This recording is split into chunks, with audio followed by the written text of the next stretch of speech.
ربیع الاول کا امام کعبہ کا بتایا ہوا وظیفہ، ماہ ربیع الاول کی 20، 21 اور 22 تاریخ کا وظیفہ۔ تمام تعریفیں اللہ کے لیے، وہی نیک لوگوں کا ولی ہے۔ میں گواہی دیتی ہوں اللہ کے سوا کوئی معبود برحق نہیں، وہ اکیلا ہے، اس کا کوئی شریک نہیں۔ اور میں یہ بھی گواہی دیتی ہوں ہمارے نبی حضرت محمد صلی اللہ علیہ وسلم اللہ کے بندے اور اس کے رسول ہیں۔ یا اللہ ان پر، ان کی آل پر، تمام صحابہ اکرام پر رحمت، سلامتی اور برکت نازل فرما۔ السلام علیکم ورحمۃ اللہ وبرکاتہ۔ پیارے بہنوں، بھائیوں اور بزرگوں، آج کی ویڈیو میں جو عمل لے کر حاضر ہوئی ہوں یہ امام کعبہ کا بتایا ہوا عمل ہے۔ یہ عمل ربیع الاول کے مہینے کے ساتھ جڑا ہوا ہے۔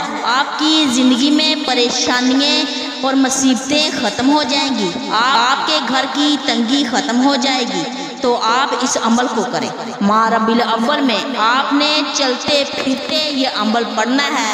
ربیع الاول کی 20، 21، 22 تاریخ کو آپ کو اس عمل کا مکمل طریقہ بتا دیتی ہوں۔ میرے پیارے بہنوں بھائیوں، ربیع الاول کا مہینہ ہمارے پیارے آقا حضرت محمد صلی اللہ علیہ وسلم کی ولادت کا ہے، کیونکہ اس مہینے پیارے آقا کی آمد ہوئی تھی۔ نبی اکرم صلی اللہ علیہ وسلم کے ساتھ نسبت کی وجہ سے یہ بہت ہی خاص مہینہ ہے۔ چلو آپ کو اس مہینے کا عمل بتاتی ہوں، عمل سن لیں۔ بہت ہی آسان عمل ہے۔ وہ کلمات یہ ہے: سبحان اللہ والحمدللہ سبحان اللہ العظیم، سبحان اللہ والحمدللہ سبحان اللہ العظیم۔ ان کلمات کو آپ نے چلتے پھرتے پڑھنا ہے۔ ان کلمات کی کثرت کرنی ہے، اور ایک تسبیح فجر کے بعد اور ایک تسبیح رات کو سونے سے پہلے لازمی پڑھیں۔ اس کے بعد آپ چلتے پھرتے ان کلمات کو پڑھیں۔ ماہ ربیع الاول کی 20، 21 اور 22 انشاءاللہ آپ اپنی آنکھوں سے ان کلمات کا معجزہ دیکھیں گے۔